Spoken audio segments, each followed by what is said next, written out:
rend la prière efficace, c'est l'obéissance. Amen.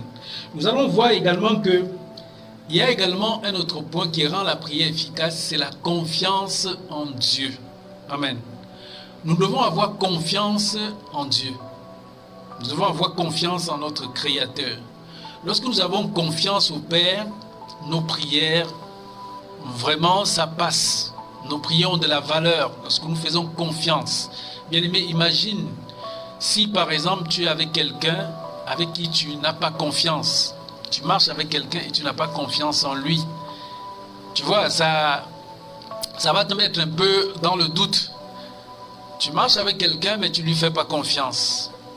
Dieu aime marcher avec ses enfants parce qu'il fait confiance à ses enfants. Et ses enfants doivent lui en retour lui faire confiance. Les enfants de Dieu doivent faire confiance en leur Créateur.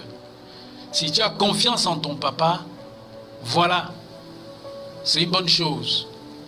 Quel est le père dont on n'a pas confiance? Si tu dis que ça c'est mon père, ça veut dire que tu as confiance en ton père. Il ne peut pas te tromper.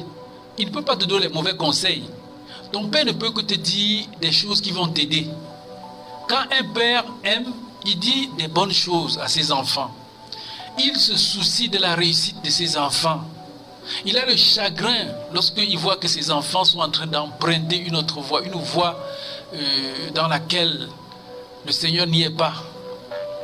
Ça rend le Seigneur triste quand il voit que ses enfants empruntent une autre voie. Mais lorsque ses enfants lui font confiance, faire confiance en Dieu suppose que tu dois te soucier de ce qu'il te dit. Amen. Tu dois te soucier de ce qu'il te dit. Amen. Il a fallu que le fils prodige, qui lui à un moment donné demande à son père de lui donner sa part de l'héritage.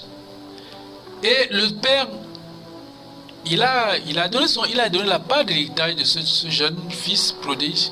Et le voilà, il s'en va. Il est allé maintenant découvrir le monde.